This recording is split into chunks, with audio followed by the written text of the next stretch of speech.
Podium Podcast. Lo mejor está por escuchar.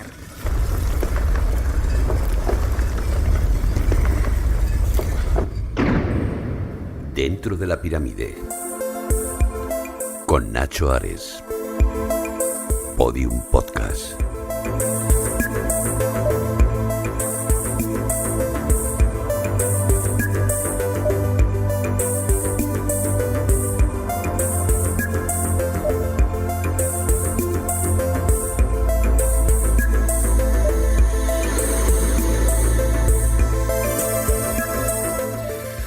Bienvenidos a Dentro de la Pirámide. Es un programa especial, un podcast muy especial. Es la primera vez que lo hacemos prácticamente en abierto, en directo, compartiendo nuestra experiencia, como decimos siempre, nuestra pasión por los enigmas del Antiguo Egipto con un montón de gente.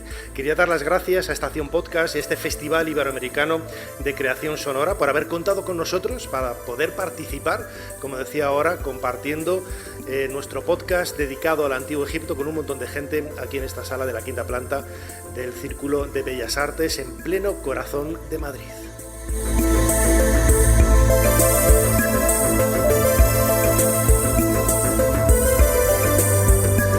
Y como digo, es un programa muy especial porque es la primera vez, ¿no? Yo siempre el podcast lo realizo en mi laboratorio de sonidos en casa, que es un lugar muy recogido, y voy a decir que me siento un poco extraño, ¿no? Porque nunca había hecho un podcast. He hecho muchos programas de radio, de Cadena Ser, de Ser Historia con público, pero nunca había hecho una cosa así en ese formato podcast con tanta gente, y me apetecía, tengo que decir que me apetecía porque no deja de ser una experiencia novedosa. En este programa especial, en este podcast especial de Dentro de la Pirámide, queríamos hablar de la vida cotidiana de los antiguos egipcios. Lo vamos a hacer, como hacemos siempre, con un montón de cortes, con un invitado muy especial, y yo creo que es la mejor manera para abrir esa puerta de esa pirámide, como hemos escuchado antes, y que cada uno de nosotros, cada uno de los invitados, cada uno de vosotros del público, forme un bloque de piedra en esa pirámide de magia, de misterios, de ensoñación y de anhelos que intentamos construir desde Podium Podcast cada pocas semanas en este podcast Dentro de la Pirámide. Así que vamos a empezar el programa, vamos con ello.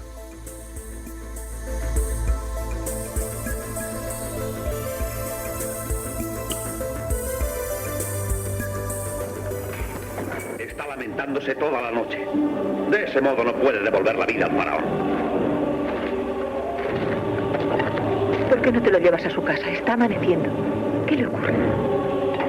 No le permiten ocupar un puesto en la Guardia Imperial por su bajo rango. No bajes la voz, sé lo que estás diciendo. Sí, no fui admitido en la Guardia a causa de mi bajo rango. Y fíjate los que han aceptado. Melindres perfumadas que llevan sombrillas y gorjean como pájaros. ¿Cuánto falta para el alba? Cerca de 1 hora.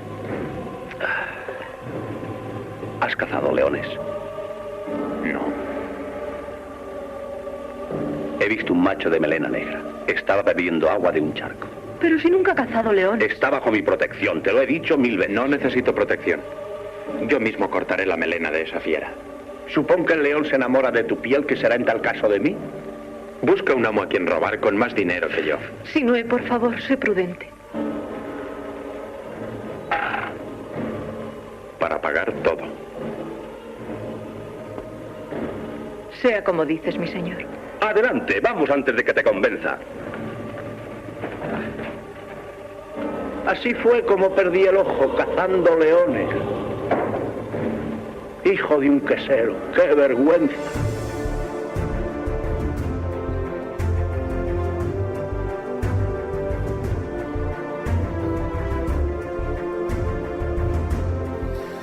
Escuchábamos en este comienzo del podcast Dentro de la Pirámide un fragmento de una película clásica en la historia del cine.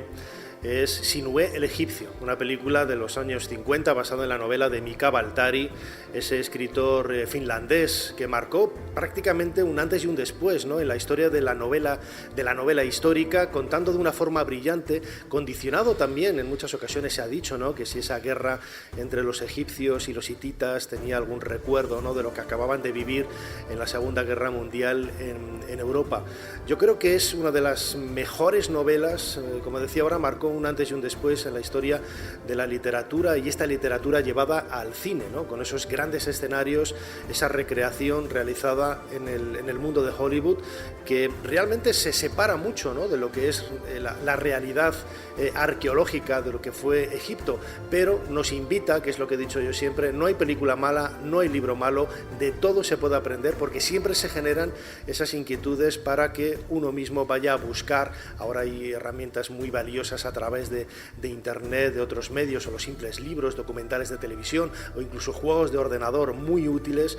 Toda la saga de Assassin's Creed, por ejemplo, el juego dedicado al antiguo Egipto, es realmente extraordinario para adentrarse, como decíamos al principio, en esa vida cotidiana de los antiguos egipcios, que es un poco a la que queríamos dedicar este podcast de Dentro de la Pirámide. Y quería compartir estos minutos de podcast pues con un buen amigo. Nos conocemos desde hace más de 30 años. Él es José Miguel Parra, egiptólogo. José Miguel, bienvenido a Dentro de la Pirámide. Bien hallado, Nacho, como siempre.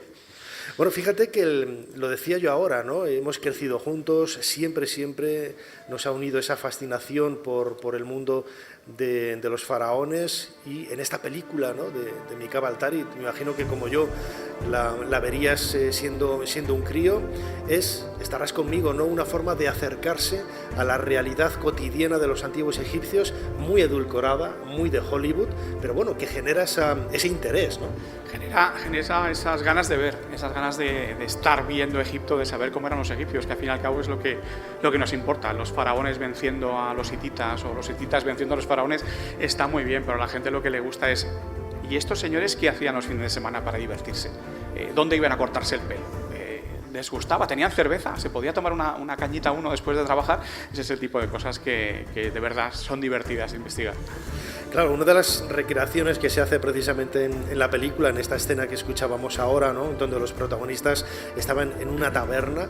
En el antiguo Egipto había tabernas, no había internet, no había revistas, no había libros, no había cines, pero no tenían WhatsApp, pero tenían otras formas de entretenerse. Sí, bueno, las tabernas en el antiguo Egipto es una cosa curiosa, porque solamente las conocemos desde el Reino Nuevo, que es cuando Egipto se abre al mundo y está en contacto con el mundo sirio-palestino, por así decirlo.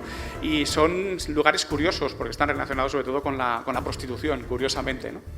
Pero además tenemos muchos textos donde se habla y regañan los profesores de los escribas, regañan a los escribas que han descubierto, que llegan de provincias, ya han descubierto esa maravillosa vida que tienen las capitales, y les dicen: no vayas allá, no te emborraches, no bebas vino, porque al final todos se ríen de ti, acabas en el suelo rodeado de tus vómitos, lleno de polvo, te han echado de la discoteca, en este caso de la taberna.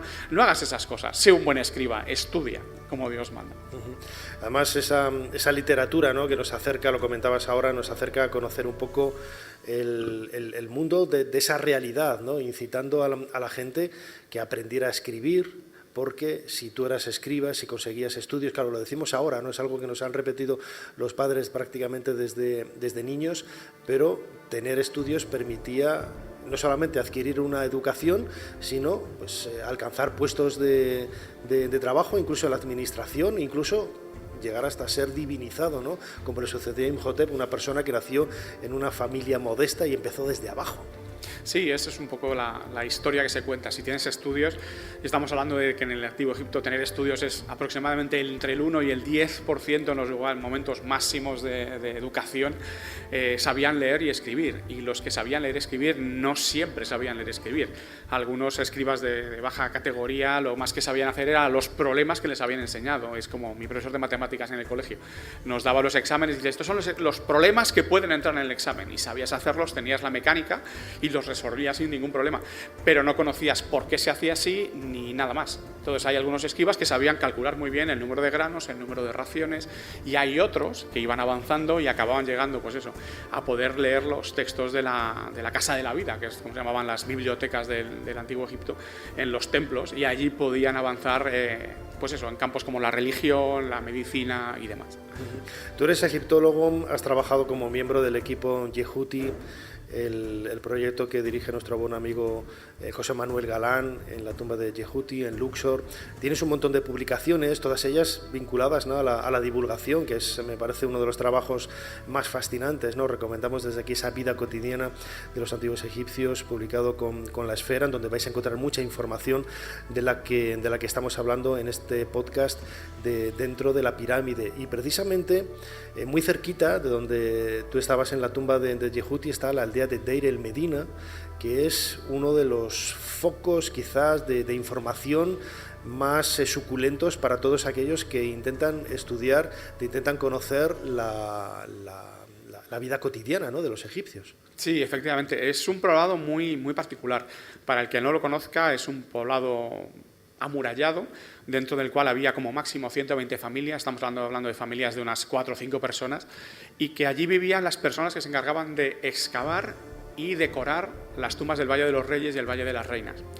¿Qué es lo que pasa? Que un gran porcentaje de esa población sabía leer y escribir. Si estamos hablando de un 1 o 2%, como os he comentado antes, pues a lo mejor aquí el 15 o el 20% sabía escribir o conocía a alguien que podía decirle, oye, escríbeme esta nota. Bueno, pues estos señores están alejados de las fuentes de agua, están alejados del Nilo, a unos 3 kilómetros así del Nilo en línea recta, y resulta que bueno, les intentaron hacer un pozo que llegó a tener 50 metros de profundidad y en el que no encontraron agua. Entonces lo que hicieron fue utilizarlo como vertedero. Entonces todas esas notas que uno deja ahora con un post-it, una nota apuntada en la nevera, algo así, todo eso, al final cuando no se utilizaba, acabó en ese vertedero, y en ese vertedero es donde los han encontrado los egiptólogos. Son fogonazos de vida cotidiana, hay algo más de, creo que son 20.000 escritos, que siguen estudiándose, siguen publicándose, y que nos dicen cosas como, perdona, este señor te está poniendo los cuernos, le dice una vecina al otro vecino, no te quedes con esa mujer, quédate conmigo porque soy mucho mejor que ella. O el otro le dice, oye, que este señor no puede trabajar hoy porque resulta que su mujer está de parto. O el otro que ha venido a trabajar y no ha podido trabajar porque estaba enfermo, ha tenido que ponerse debajo de una sombrilla porque no le daba el cuerpo para más. Bueno, pues todo ese tipo de informaciones son las que nos proporciona el Deir el Medina. La vida cotidiana en estado puro. Tebas es la capital religiosa de Egipto. Se trata de una extensa ciudad de 60.000 personas, dirigida por una poderosa clase de ricos aristócratas y sacerdotes. Amenpánufer es un trabajador mal pagado, pero también es parte de un submundo que está corrompiendo a la ciudad sagrada. Existe un floreciente mercado negro de objetos sagrados que han sido robados de las tumbas de los faraones de Egipto. Por ahora, Amenpánufer ha logrado no meterse en líos. Está sobornando a Baquerel, el jefe de policía, otro hombre que no se amilana ante el miedo a la venganza divina. El picapedrero se cree que está comprando su inmunidad ante la justicia, pero sus días como hombre libre están contados. En la otra orilla del río Nilo, frente a Tebas, se encuentra el cementerio imperial de Egipto. Durante 500 años, el Valle de los Reyes ha sido el lugar de reposo eterno de los faraones. La tumba del actual faraón, Ramsés IX, lleva 16 años en construcción y solo se terminará cuando él muera. Se trata de un mausoleo secreto excavado en las profundidades de la colina y está construido y decorado por los mejores artesanos de Egipto. El pintor Pentaweret es uno de los 60 y tantos hombres que trabajan en la tumba del faraón. Es uno de los mejores artistas del reino, escogido a dedo para servir al gobierno. Es un trabajo de por vida. Un trabajo que su hijo proseguirá algún día.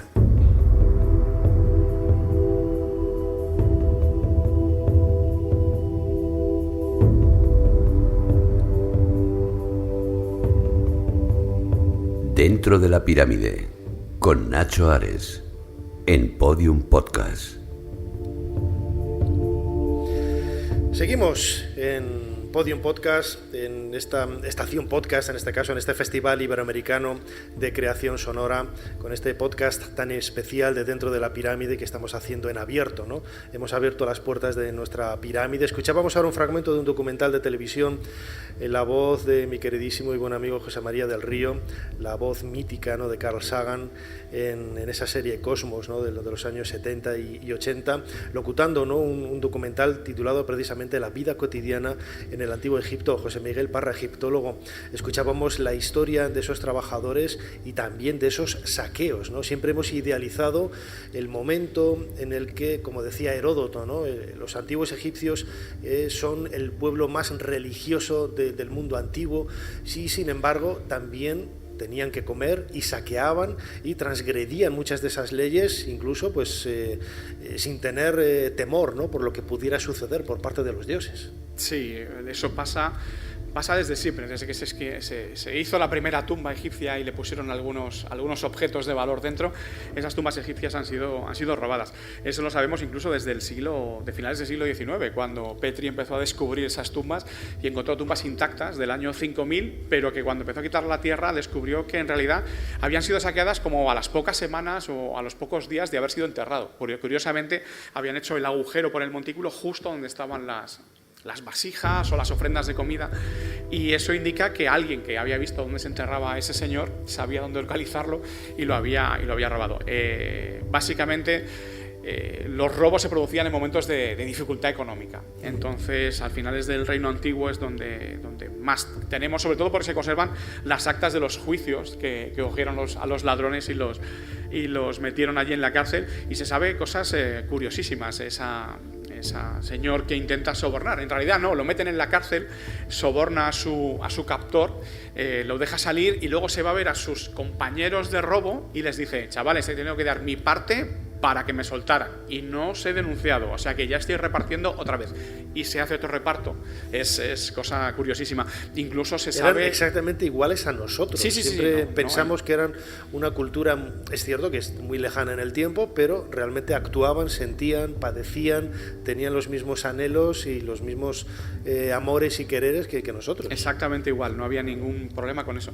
Dependiendo de cómo fuera el poder del faraón, digamos, Maat era más o menos mantenida, pero para que nos hagamos una idea, si antes en el Reino Antiguo, que es la época de las grandes pirámides de piedra, los dioses eran algo ajeno, solamente era el faraón el que tenía capacidad de ponerse en contacto con ellos y hacer intermediario entre ellos y el mundo de los humanos. En el Reino Nuevo, que es la época de Ramsés, es la época de Tutmosis, de Akenatón, pues lo que pasa es que esos dioses se vuelven dioses personales. Tú ya no actúas a través del faraón, sino que tienes un dios al que te diriges para que, bueno, actúe en tu nombre, ¿no? Es un poco la gran diferencia. La gente piensa que Egipto en 3000 años no cambió, y esto es una muestra clarísima de que efectivamente las cosas cambiaron y mucho. Además, en el mundo funerario, quizás lo he comentado muchas veces aquí Dentro de la Pirámide, ¿no?, en el podcast, la idea que tenemos del Antiguo Egipto, de ese apego al mundo funerario, de ese apego quizás a todo lo necrofílico, viene dado también por la realidad que hemos encontrado en las tumbas. Claro, es lo primero que se excava en Egipto, son tumbas que nos permiten también conocer la cotidianidad, porque ellos se hacían enterrar con muchos objetos empleados en su vida diaria real, e incluso algunos construidos o manipulados, mejor dicho, manufacturados ex professo para ser empleados durante toda la eternidad. Y esto lo único que nos quiere decir, ¿verdad, José Miguel Parra?, es la idea de que ellos realmente lo que amaban era la vida eterna. Los egipcios tenían miedo, pavor a la muerte, no tenían ninguna gana de morirse.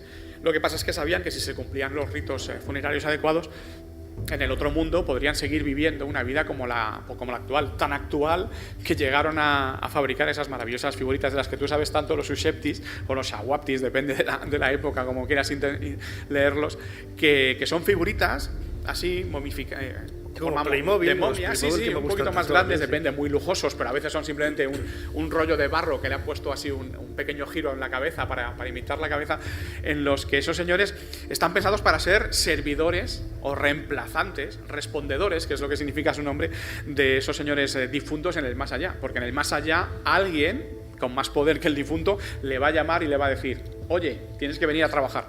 Y es lo que te va a hacer. Pero en este caso, el difunto, que es inteligente, ha creado esa figurita mágica que cuando oiga su nombre responderá: oh, aquí estoy, yo haré tu trabajo. Y como dicen, a llevar arena de una orilla a la otra. Sí, que es una frase misteriosa que todavía nadie ha conseguido explicar qué es lo que realmente significa, ¿no? Aparece en ese capítulo 6 del Libro de los Muertos, que era la inscripción que se copiaba sobre el cuerpo de los Aptis, los Awaptis o los Useptis. Y quizás los arqueólogos, cuando tú has excavado, por ejemplo, en el proyecto Yehuti, es lo menos atractivo desde el punto de vista físico, quizás, ¿no? Pero la cerámica, en definitiva, que quizás Flinders Petrie fue el pionero, ¿no? en darse cuenta del valor que tenían estas tinajas, ¿no? No solamente para marcar un poco la cronología del tiempo en el que fue construida esa tumba, sino también la vida cotidiana, porque eran los utensilios normales. Nosotros empleamos tazas, botellas, bricks, etcétera. Sin embargo, en aquella época había cerámicas prácticamente para todo. Ellos no tenían en su casa muebles como pudiéramos pensar ahora, ¿no? El interior de las casas era mucho más diáfano de lo que pudiéramos imaginarnos. Sí, mucho más sucio también. Tened en cuenta que la gente, bueno, eso lo sabemos hasta el siglo XIX, tienes que tener un fuego en tu casa si no quieres morirte de frío, y en Egipto hacía frío, mucho frío por la noche, sobre todo en invierno, y bueno, eso produce humo, eso produce hollín, eso se te mete en los pulmones, se te mete en los ojos, te produce muchas enfermedades. Y las casas pues tenían lo que se conoce como muy pocos objetos. Tenían, si tienes suerte, un par de sillas, taburetes, para estar allí en cuclillas sentado más o menos, un par de cacharros, un par de cucharas y vasijas. Y el problema con los egipcios es que son muy poco imaginativos con sus cerámicas, de modo que un modelo cerámico te puede durar miles de años. Entonces, a no ser que tengas muy bien estructurada la estratigrafía, sepas leerla muy bien, tienes un problema de verdad para identificarla. No pasa como con las cerámicas griegas, ¿no? Que puedes tener hasta 25 años de diferencia, nada más. Tan estudiados están los cambios de moda o de decoración incluso que en los tipos que se utilizaban, ¿no? Pero sí, son los objetos de todos los días.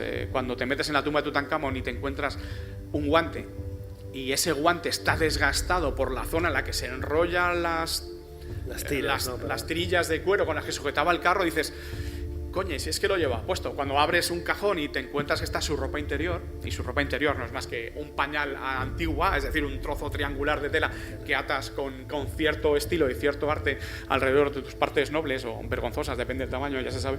Pues esto es lo que hace que nos interesemos por la vida cotidiana.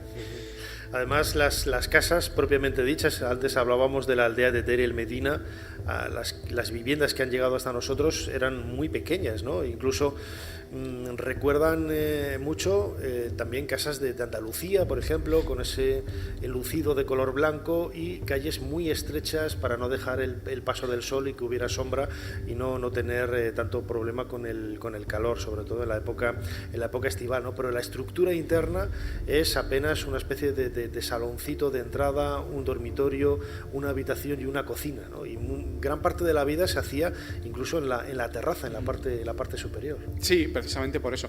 Hay que diferenciar muy claramente en lo que es lo que se llama un asentamiento natural y un asentamiento estatal, ¿no? El asentamiento estatal está pensado y diseñado por arquitectos y está hecho de forma regular. Las calles son ortogonales y siguen todas un mismo modelo. En cambio, las casas de la gente, cuando se construyen, es pues tengo espacio, puedo construir tantos ladrillos, en 4 días la tengo terminada.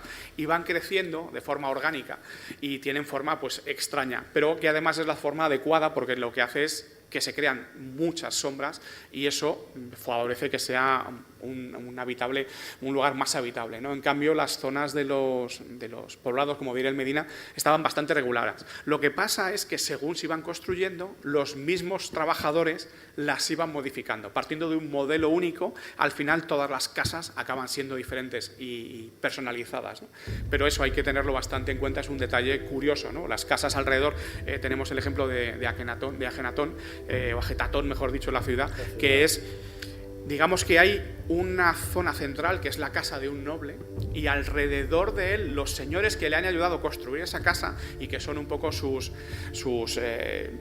seguidores, por así decirlo, construyen sus propias casas, ¿no? Entonces hay como pequeños núcleos que se van repartiendo por toda la ciudad. Eso no pasa, por ejemplo, en Lajun, que son la ciudad de la pirámide de Senuseret II, que tiene un lugar muy claro destinado a las casas de los trabajadores y un lugar muy claro destinado a las villas de los señores. Y en principio las casas de los trabajadores son todas iguales, pero cuando las analizas te das cuenta de que alguien ha cambiado un tabique, la mujer ha decidido que aquí le viene mejor tener el armario en vez de tenerlo allí.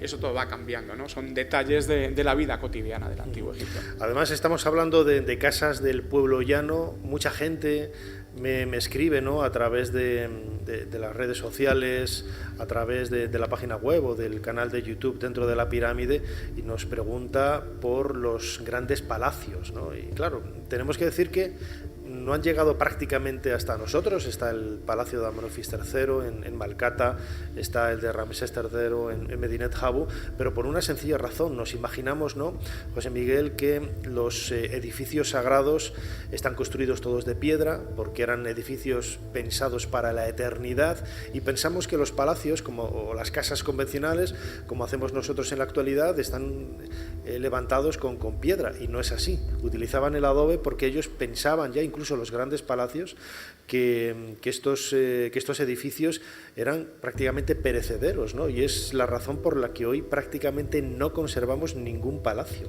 En efecto, las casas eran todas de adobe. Es un material bastante fastidiado porque en invierno te da frío y en verano te da mucho calor, pero es cierto, además casi todas algunas se podían encalar, algunas tenían, como se ha descubierto en Tel el Amarna, tenían un pequeño vano de color alrededor de la puerta, de las ventanas, pero poco más. La verdad es que las casas en el Antiguo Egipto debían ser bastante pobres a la hora de verlas. Austeras, ¿no? Sí, sobre todo en comparación con los templos, que sí eran de piedra y sí estaban de verdad encalados, pero además no solamente eso, sino además con colores, las pinturas, los relieves con colores muy vivos, ¿no? Entonces esa es la gran diferencia. Y bueno, se ha sabido hace poco, porque se han hecho estudios de microfauna y ese tipo de cosas en las casas de Tel el Amarna, y se han descubierto que básicamente lo que es un criadero de piojos, un criadero de pequeñas plagas que no se sabe cómo pulgas, de cómo podían vivir ahí. Afortunadamente, en el Antiguo Egipto, una vez al año venían los dioses y tiraban de la cadena, y llegaba la inundación y lo arrasaba todo, y se llevaba con él toda la porquería que se podía ir acumulando. Además, tenían la suerte de que lo que no se arrastraba con las aguas quedaba cubierto bajo una capa de limo, de barro, que hacía que eso acabara pudriéndose, ¿no? Por eso, además, no conocemos muchas de las casas de los poblados del Antiguo Egipto, porque se construyen en las zonas se tiende a construir en las zonas donde la crecida no llega.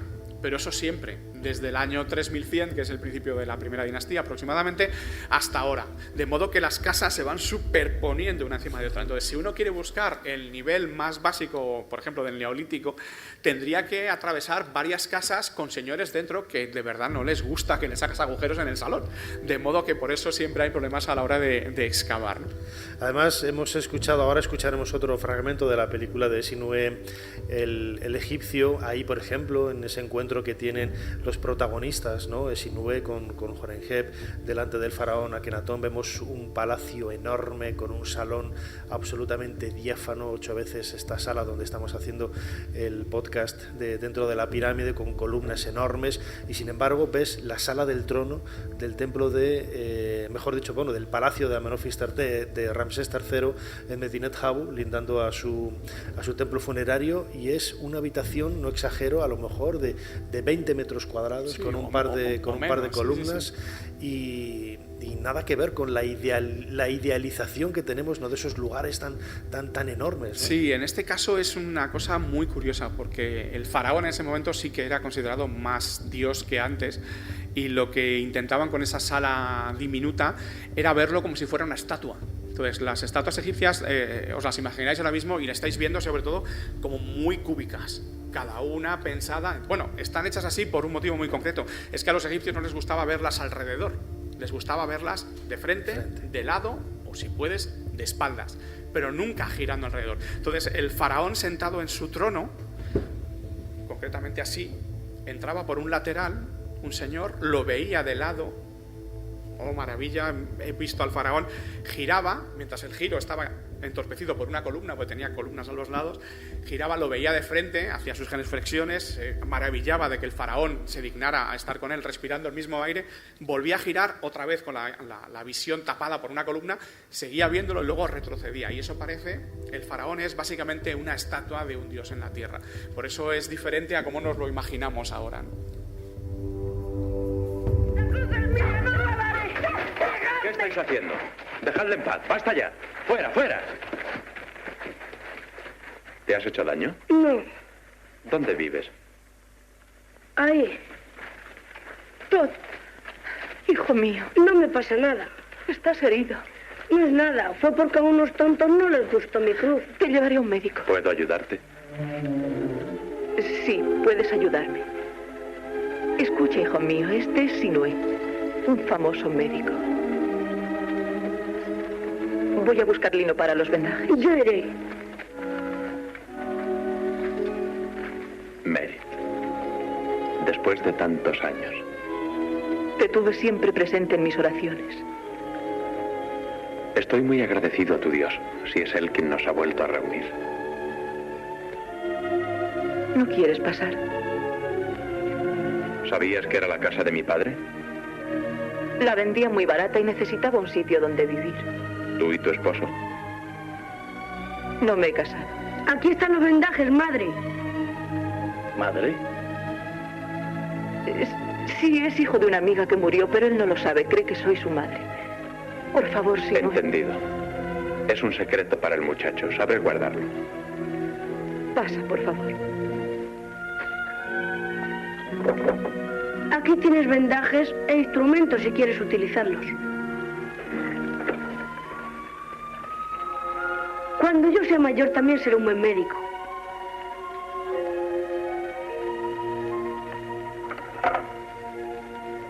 Espero que los utilices con más dignidad que yo. Siéntate ahí. Sujeta el vendaje. Quizá te haga daño. No tengo miedo.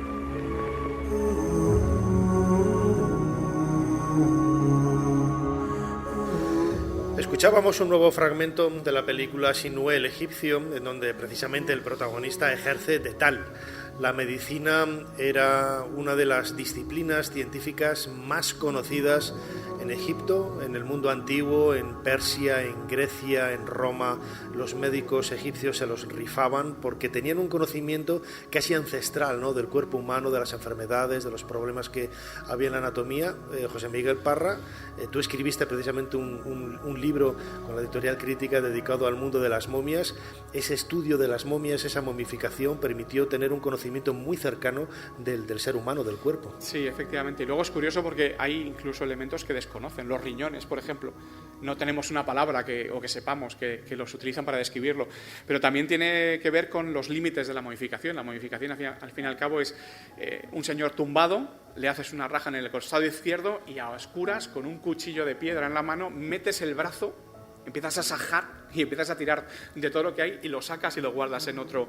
De modo que su conocimiento anatómico era importante, pero limitado. Era importante conocer, por ejemplo, cómo curar los huesos rotos. Los egipcios trabajaban mucho, levantaban piedras, construían monumentos y hay muchos huesos rotos.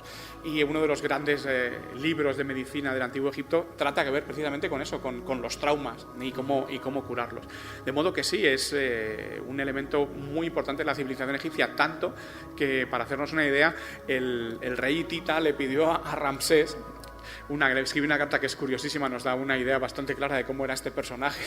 Le dice: oye, que tengo a mi hermana que no tiene hijos, que por favor que me mandes un médico y la estatua del dios y yo creo que conseguiremos que tenga hijos. Y Ramsés, que no tenía pelos en la lengua o era un bruto de narices, le responde: ¿Tu hermana tiene 60 años, yo lo sé porque la he visto y la conozco, es imposible que tenga hijos. Eso sí, si el dios de la tormenta, que es el dios de los hititas, y el dios Ra lo desean, podrá tener hijos. Yo te mando al médico y te mando la estatua, pero tío, que lo sepas, no va a tener hijos. Es un poco, bueno, lo demás, la última parte ha sido comentario mío, no interpelando las palabras de Ramsés, pero sí es cierto que le dice: la conozco y sé que tiene 60 años. No tiene 50, como me dices, no puede tener hijos, pero te mando la estatua y te mando al médico.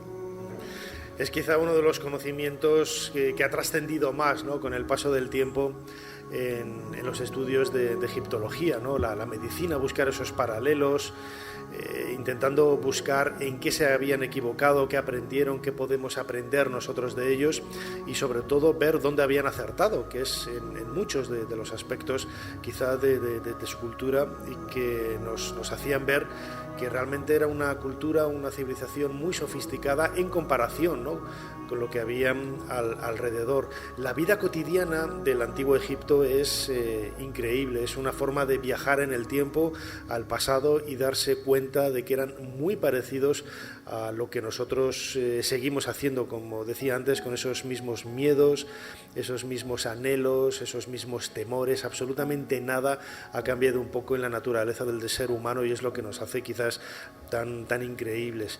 José Miguel Parra, egiptólogo, recomiendo desde aquí, he mencionado solamente algunos de tus trabajos, pero tiene infinidad de trabajos de divulgación dedicados al Antiguo Egipto. Ese libro publicado con Confluencia sobre Howard Carter, que a mí me ha encantado. Hemos hablado de ese libro de la vida cotidiana, de ese libro de las momias. Con la editorial Dilema tiene una colección que dirige, donde él también ha traducido un montón de libros de esa rama de la egiptología, del saber, como siempre.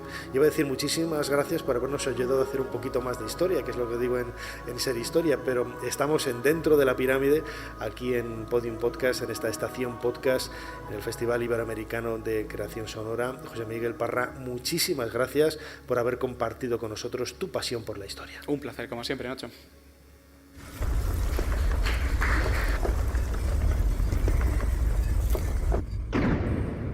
Dentro de la Pirámide, con Nacho Ares. Podium Podcast.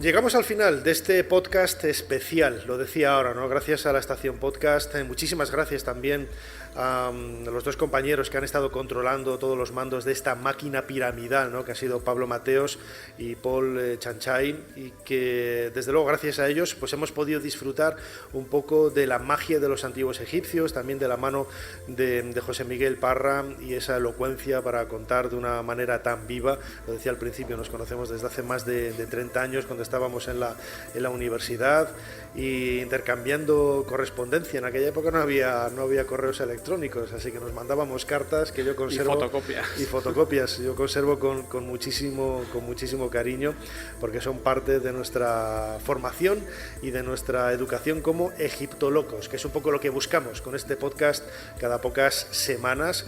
Os invito a seguir escuchando, suscribiros al canal, no os olvidéis también de ese canal de YouTube, Dentro de la Pirámide, un canal homónimo donde vais a tener un montón de temas complementarios de este podcast, con imágenes increíbles. Todos los domingos a las 8 de la tarde, hora de Madrid, tenemos un programa o un directo en streaming. Y solamente una vez más me queda dar las gracias a todos los presentes y a todos los seguidores de Dentro de la Pirámide. Soy Nacho Ares y cerramos la pirámide. Muchísimas gracias a todos.